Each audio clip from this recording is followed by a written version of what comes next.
அன்புக்குரியவர்களே வணக்கம், வாழ்த்துக்கள். God bless you all. பெர்ஷிய ஆமானும் ஈரானின் கோமேனியும் என்கிற தலைப்பில் இந்த வீடியோவில் நம்ம முக்கியமான ஒரு சில தகவல்களை நம்ம சிந்திக்கலாம். இந்த பெர்ஷியாவில் ஆமான்ங்கிற ஒருத்தர் இருந்தான் அப்படின்னா இதே ஈரான் தான் அந்த காலத்தில் பெர்ஷியா என்று சொல்லப்பட்டது. இப்போ இந்த காலத்தில் நம்முடைய காலத்தில் ஈரான் என்று சொல்லப்படுகிறது. பெர்ஷியாவில் ஆமான் இருந்தார், ஈரானில் கோமேனி. ஆமானும் கோமேனியும் பெர்ஷியாவில் அந்த காலத்துலேயும் இந்த ஆமானுங்கிற ஒருத்தன் சூசான் அரண்மனையில் இருந்தான். அப்போ இந்த சூசான் அரண்மனைங்கிறது இப்போ இருக்க டெஹ்ரான்ல இருந்து கிட்டத்தட்ட 700 கிலோமீட்டருக்கு அப்பால் இருக்குது. அது சாக்ரோஸ் மலையினுடைய அந்த பகுதியை சார்ந்ததாக இருக்கும். அதில் அந்த சூசான் அரண்மனை இருந்துச்சு. கொஞ்சம் டேமேஜ் எல்லாம் இல்லாமல் தான் இருந்துச்சு. மேக்சிமம் ஒரு 70% அழிக்கப்பட்டதாக அந்த சூசான் அரண்மனை காணப்பட்டது. கடந்த காலங்களில் நடந்த ஈராக் யுத்தத்தில் பாம்பு அங்கே போட்டபடினால் அந்த இடம் இன்னும் கொஞ்சம் அதிகமாக சிதிலமடைந்து இப்பொழுது அது ஒரு சுற்றுலா ஸ்தலமாக இருக்கிறது. சூசானுங்கிற பகுதி பழைய பெர்ஷிய மன்னர்கள் ஆண்ட பகுதியாக இருக்கிறது. இன்றைக்கு அதை சுற்றின பகுதிகள் தான் ஈரானுடைய அணு மலைகள் அங்கே இருக்கிறது. சாக்ரோஸ் மலைப்பகுதியை சார்ந்த பகுதியாக அது இருக்கிறது. அப்போ அந்த காலத்தில் அர்த்தசஷ்டா ராஜாவுடைய காலத்தில் ராஜாவுடைய அரண்மனையில் ராஜாவுக்கு அடுத்தபடியான ஸ்தானத்தில், அதாவது மந்திரிமார்களுக்கெல்லாம் உயர்ந்த ஸ்தானம், ராஜாவுக்கு சற்று கீழ்ந்த ஸ்தானத்தில் இந்த அவ்வளோ ஹை உன்னத பொறுப்பில் இருந்த ஆமானுங்கிறவன், அவன் ஒரு ஆகாகியன் என்று சொல்லப்படுகிறது. அவன் ஒரு அமலேக் வம்சத்தை சார்ந்தவன். அமலேக்கியர்களுக்கும் இஸ்ரேலுக்கும் ஏகப்பட்ட யுத்தங்கள் ஆரம்பத்தில் நடந்திருக்கிறது. ஸோ அமலேக்கியர்கள் என்று சொல்லும் பொழுது அவர்களும் யூதர்களுக்கு விரோதமானவர்கள் தான். அரண்மனையில் மொர்தகாய் என்கிற ஒருத்தர் இருந்தார் சூசான் அரண்மனையில். அவர் இவருக்கு நமஸ்காரம் பண்ணல, சல்யூட்டேஷன் ப்ராப்ளம். இந்த சல்யூட்டேஷன் ப்ராப்ளம் அங்கே வந்தபடினால ராஜாவுடைய உத்தரவு பிரகாரம் இந்த யூதர்கள் எல்லாரையும் கொன்றொழிக்க வேண்டும் என்ற ஒரு ஆன்டி செமிட்டிசம் என்று சொல்வார்கள். யூதர்களை அழிக்கும் திட்டம் போன்ற ஒரு விஷயங்கள் பெர்ஷியாவில் பழைய ஏற்பாட்டு காலத்தில் அது நடந்தது. அப்போ அன்றைக்கும் பாருங்க, இதே ஈரான் என்ன, அன்னைக்கு பேர் தான் மாறும், பெர்ஷியான பேர். அன்றைக்கும் இதே ஈரானில் இருந்த பெரியமானவர்களே யூதர்களை அழிக்கக்கூடிய ஒரு சட்டம் பிறந்தது. அது கிட்டத்தட்ட கிமு 474 காலம், அர்த்தசஷ்டா ராஜாவுடைய காலம். இதில் ஒரு விஷயம் என்னன்னா, அப்போ அந்த அர்த்தசஷ்டா ராஜாவுக்கு மனைவியாக எஸ்தர்ங்கிற ஒரு பெண்மணி தான் அங்கே இருந்தாங்க. அதை கூட இந்த ஆமான் யோசிக்கல. கடைசியில் சட்டம் பிறந்தது பாருங்க. சட்டம் பிறந்தது, யூதர்களை எல்லாம் கொல்ல வேண்டும் என்கிற ஒரு நாளும் குறிக்கப்பட்டது. யூதர்களாம் அப்பெல்லாம் அவங்க யூதர்களை கையில் வெறும் கை தான் இருந்துச்சு. அவங்களுக்கு ஒரு ராஜ்யமோ எதுவுமே இல்லை. ஆனால் அவர்கள் உபவாசம் எடுத்து ஜபிக்க ஆரம்பித்தார்கள். அந்த எஸ்தர் ராணி என்ன பண்ணாங்க, உபவாசம் எடுத்து ஜபித்தார்கள். உபவாசம் இருந்து ஜபித்து ராஜாவோடு கூட இந்த ஆமானை குறித்த விஷயங்கள் எடுத்து சொல்லப்பட்டு அந்த சட்டம் மாற்றப்பட்டது.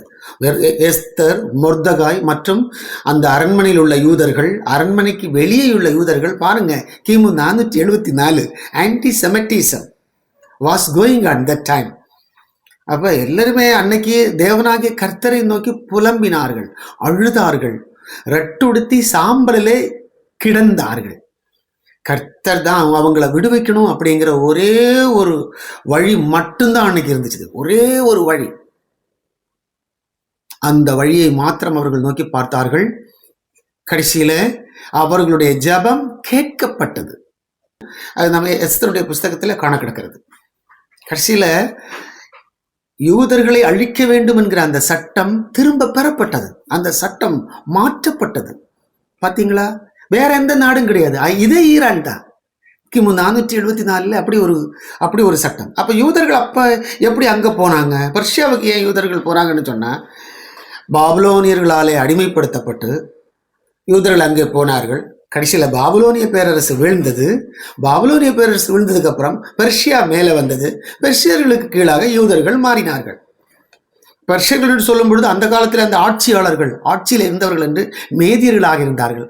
அந்த மேதிய இனம் தான் இன்னைக்கு இருக்குது பாருங்க, குர்தீஸ் மக்கள் என்று சொல்லி இருக்கிறார்கள். அவர்களும் இஸ்லாமியர்களாக மாற்றப்பட்ட மக்களாகத்தான் இன்றைக்கு இருக்கிறார்கள். ஸோ இது பெர்ஷிய சரித்திரம். இந்த பெர்ஷிய மன்னர்களுடைய காலத்தில் அவர்கள் வாழ்ந்த விஷயங்கள், அவர்களை குறித்த அந்த போர் நடவடிக்கைகள், அவர்களுடைய அரண்மனை காரியங்கள், இன்னும் அவர்களுடைய வெற்றிகள் போன்ற விஷயங்களை, அதுவும் சைரஸ் மன்னனுடைய காலம், கோரஸ் மன்னனுடைய காலத்தில் பார்த்தீங்கன்னா சிலிண்டர் வடிவ கல்லில் அதை எழுதியிருக்கிறார்கள். இன்னும் நான் சொல்கிறேன், இந்த எஸ்தர், ஆகஸ்வேரு, ஆமான், மொர்தகாய் சரித்திரம் எல்லாம் இன்னைக்கும் கல்வெட்டில் அது எழுதப்பட்டிருக்கிறது. கல்வெட்டில் அவ்வளோ தெளிவாக இருக்குது பாருங்கள். இதெல்லாம் ஒரு சரித்திரம், இதெல்லாம் உண்மை என்பதை நீங்கள் புரிந்து கொள்வதற்காகத்தான் இதை நான் இந்த அளவு சாட்சியாக சொல்கிறேன். இந்த அளவு அந்த கல்வெட்டுகள் எல்லாம் எடுத்து சொல்ல வேண்டியிருக்குது. பைபிளில் அதை பிரிண்டிங் ஆகி வரதுக்கு முன்னாடி அது ஆல்ரெடி கல்வெட்டில் இருக்குது. யூதர்களை கொல்ல வேண்டும் என்று சொல்லி இவன் சட்டம் போட்டான். ராஜா கொஞ்சம் மாயமாலமாக ஏமாத்தி சட்டத்தை அழகா கையில் எடுத்துட்டான். ஆனால் பிரேயர், உபவாசம், இவைகளெல்லாம் யூதர்களுக்கு சாதகமாக மாறியது. கடைசியில் எஸ்தருக்கு காலில் போய் விழுந்துட்டான். எஸ்தருக்கு காலில் போய் விழுந்து எஸ்தர்கிட்ட கெஞ்ச ஆரம்பிச்சான் உயிர் பிச்சைக்காக. ஆனால் ஆண்டவர் விடவில்லை.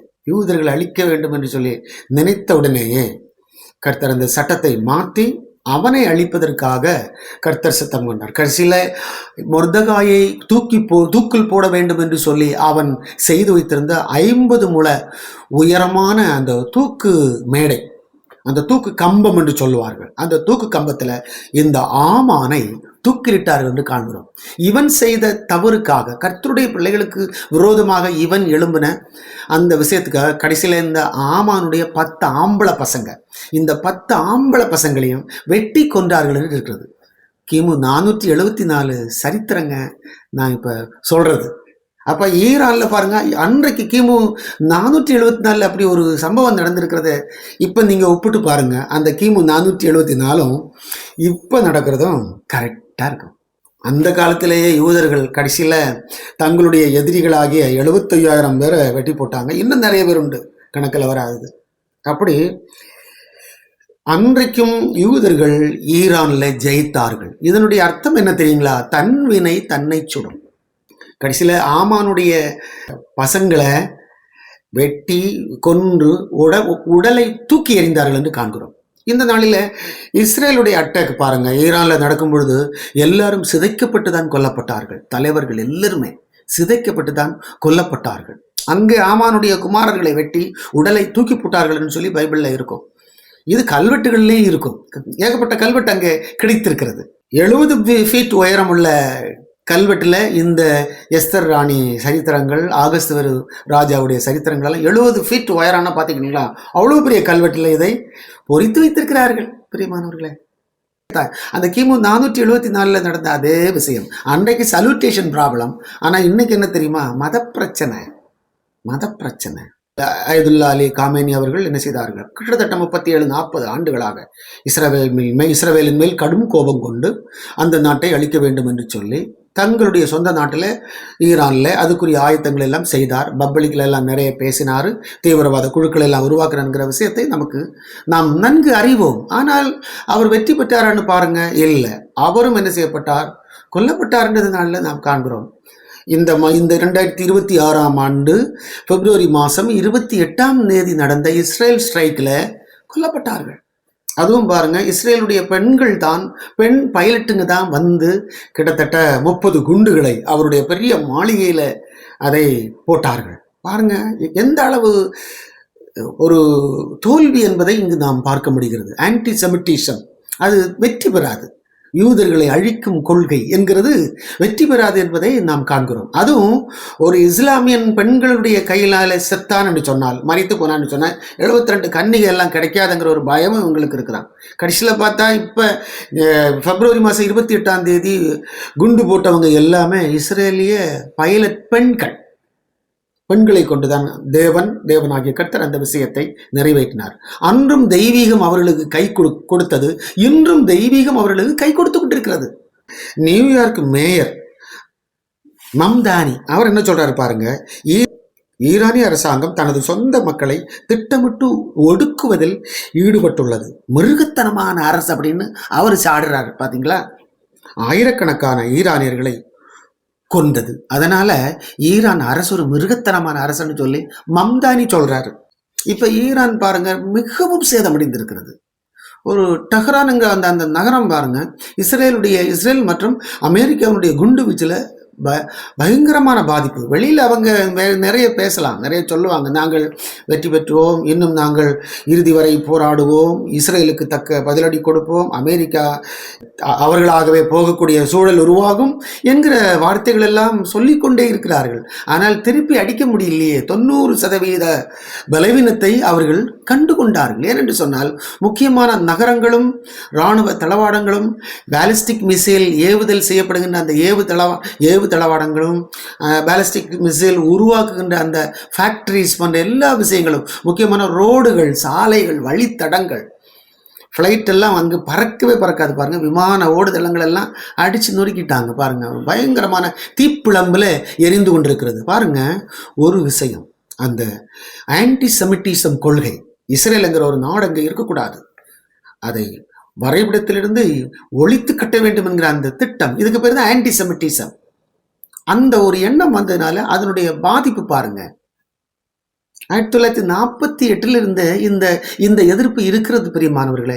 1948 இஸ்ரேல் மே மாதம் 14 இஸ்ரேல் சுதந்திரம் அடைகிறது. 15 வார், 15 இந்த ஈரான் உள்பட கிட்டத்தட்ட 7-8 அரபு நாடுகள் இஸ்ரேலை தாக்குவதற்காக கடந்து வந்தார்கள். ஆனால் அதிலேயே அவர்கள் ஜெயித்தார்கள். அந்த போர்க்காலங்களில் டேவிட் பென்குரியன் தான் ஃபர்ஸ்ட் பிரைம் மினிஸ்டர் போஸ்ட்ல வராரு. அவர் சொல்றாரு, பக்கத்தில் இருந்த அந்த பாலஸ்தீன மக்களை பார்த்து சொல்றாரு, don't go, don't move, stand with us, stay for us அப்படின்னு சொன்னாரு. வி ஆர் பிரதர் அப்படின்னாரு, நாம சகோதரங்க. ஒரு அரேபிய மக்களை பார்த்து, பாலஸ்தீனிய மக்களை பார்த்து டேவிட் பென்குரியன் அப்படி சொன்னாரு. ஆனால் அதெல்லாம் அந்த பாலஸ்தீனிய மக்கள் கண்டுகொள்ளவே இல்லை. அரபு நாடுகள் சொல்லிச்சது, ஒரு 2-3 நாளில் இஸ்ரேலை நாங்கள் ஒழிச்சு கட்டிடுவோம், இஸ்ரேலுங்கிற மக்களே இருக்க மாட்டாங்க, எல்லாரையும் கொண்டுருவோம், அதனால நீங்கள் வெளியேறீங்க அப்படின்னு சொல்லி. அந்த அரபு நாடுகளுடைய பேச்சை கேட்டு பாலஸ்தீனிய மக்கள் வெளியேறினார்கள். டேவிட் பென்குரியன் அவர்களுடைய பேச்சை பாலஸ்தீனிய மக்கள் கேட்காதபடியினால யுத்தமெல்லாம் முடிஞ்சதுக்கு அப்புறம் உள்ள வரணும்னு நினைச்சாங்க. பென்குரியன் உள்ள அனுமதிக்கவே இல்லை. அன்றைக்கு அகதிகள் ஆனவர்கள் தான் இன்றைக்கும் பாலஸ்தீன அகதிகள்ங்கிற பெயர்ல வாழ்ந்து கொண்டிருக்கிறார்கள். இது 1948 சரித்திரம். பெஞ்சமின் நெத்தன்யாகு இன்னைக்கு என்ன சொல்றாரு பாருங்க, ஈரானில் நடக்கும் போர் இஸ்ரேலை உலகளாவிய வல்லரசாக மாற்றுகிறது அப்படின்னு சொல்றாரு. ஈரான்ல இப்ப நடக்கிற போர்னால எங்களுக்கு உலகளாவிய அந்தஸ்து கிடைக்கிறது, உலகளாவிய வல்லரசாக எங்கள் நாடு மாறுகிறது என்று அவர் இன்னைக்கு பேட்டி கொடுக்கிறாரு. காமேனி அவர்களுடைய வீடு அப்படியே முழுக்க அது அழிக்கப்பட்டது. ஈரானை கணக்கிடும் பொழுது பாருங்க, பிக் கண்ட்ரி, பெரிய நாடு. ஈரானுடைய அந்த பரப்பளவு பாருங்க, 1,48,195 ஸ்கொயர் கிலோமீட்டர் பரப்பளவு பாருங்க. 1 lakhs அப்படிங்கிற அந்த கவுண்டிங்ல அது வருது. ஆனா இஸ்ரேல்னு பார்க்கும்போது பாருங்க, 21,000, வெறும் 21,640 ஸ்கொயர் கிலோமீட்டர்ல தான் இருக்கிறாங்க. ரொம்ப குட்டி. இந்த 2 கவுண்டிங் நீங்க பாத்தீங்கன்னா ஈரான் கிட்டத்தட்ட ஒரு 78-80 மடங்கு இஸ்ரேலை விட பெரிய நாடு. அவ்வளவு எல்லா எண்ணெய் வளங்களும் எல்லாமே அங்கே இருக்குது. ஈரானுடைய எண்ணெய்ன்னு சொல்லும்போது உலகத்திலே டாப் லெவல் பியூரிட்டி அதில் இருக்குது. அந்த அளவு டாப் குவாலிட்டி எண்ணெய். இவ்வளவு நன்மைகள் அங்கே இருந்தும் யூதர்களை அழிக்கின்ற அந்த கொள்கையை விட்டு அவங்க வெளிவராத அப்படின்னாலே அங்கு தோல்விகளையும் மரணங்களையும் ஃபெயிலுவரையும் கண்டு கொண்டிருக்கிறார்கள். அன்றைக்கு அந்த ஆமானுடைய அரண்மனையில நடந்தது மாதிரி தான். ஆமான் காலத்துல கிமு 475 நடந்த கதையும் அதே. இது அப்ப இது 2ஆம் முறை. இது 2வது முறை யூதர்களை அழிக்கும் கொள்கையானது ஆன்டி செமிட்டிசம் ஈரான்ல இருந்து மீண்டும் கிளம்புகின்ற அந்த விஷயம் என்பது இது 2வது முறை. இஸ்ரேல் பாருங்க, இஸ்ரேல் நாட்டினுடைய நீளம் பாருங்க, வெறும் 470 கிலோமீட்டர். நல்லா யோசிங்க, வெறும் 470 கிலோமீட்டர் நீளம். அகலம் பாருங்க 135 கிலோமீட்டர் அகலம். அவ்வளவுதான், 135 கிலோமீட்டர் அகலம், 470 கிலோமீட்டர் நீளம், 135 கிலோமீட்டர் அகலம். இவ்வளவு சின்ன நாடு தேவையா? இது யோசிச்சு பாருங்க. இவ்வளவு குட்டி சின்னதா இருக்கின்ற அந்த நாட்டுக்கு எதிராகத்தான் இந்த ஈரான் ஐயா போராடி கடைசியில் அவர் இறந்துட்டாரு, அவருடைய ஃபேமிலி இறந்துட்டாரு. அவருடைய மகன் முஜ்தபா காமேனியும் பாருங்க சிவியர் வூண்டிங், நல்ல படுகாயம் அடைந்து அவரும் இன்னைக்கு என்ன பண்றாரு, ஒரு பொம்மை மாதிரி நின்றுட்டு இருக்காரு. இதுதாங்க நடந்தது. இந்த ஃபெயில் வர பார்த்தாவது நீங்க தெய்வீகத்தை என்ன நினைக்கிறீங்க? இஸ்ரவேலின் தேவன் மகா பராக்கிரமம் உள்ளார், யூதர்களுக்கு வெற்றியும் ஜெயத்தையும் கொடுக்கக்கூடியவராக இருக்கிறார். பாருங்க, அன்றைக்கு ஆமானும் ஃபெயிலுவர்ல போயிட்டாப்ல. அயதுல்லா அலி கோமேனி ஐயா அவர்களும் பாருங்க, அவரும் கொல்லப்பட்டார். ஃபேமிலியே போயிடுச்சு. அன்னைக்கு ஆமானுடைய ஃபேமிலி 10 பசங்க கொல்லப்பட்டார்கள். 10 ஆம்பளை பசங்க பாருங்க, எல்லாரையும் வெட்டி தூக்கி வீசினாங்கன்னு இருக்குது. எவ்வளவுதான் இந்த சத்தியங்களை சொன்னாலும் சிலவங்களுக்கு புரியாது. எவ்வளவுதான் இந்த தோல்விகளை அவர்கள் கண்டாலும் இன்னும் யூதர்களை அழிக்க வேண்டும் என்று ஒரு கூட்டம் இருக்கிறது. யாருமே திருந்தின பாடில்லை. அதனால் இஸ்ரவேலுக்கு இன்னும் யுத்தங்கள் நிறைய இருக்கிறது. இந்த யுத்தங்கள் எல்லாம் நடந்து முன்னேறி அடுத்த அத்தியாயங்களுக்கு இந்த உலகம் போகும் என்பதை நாம் புரிந்து கொள்ள முடிகிறது.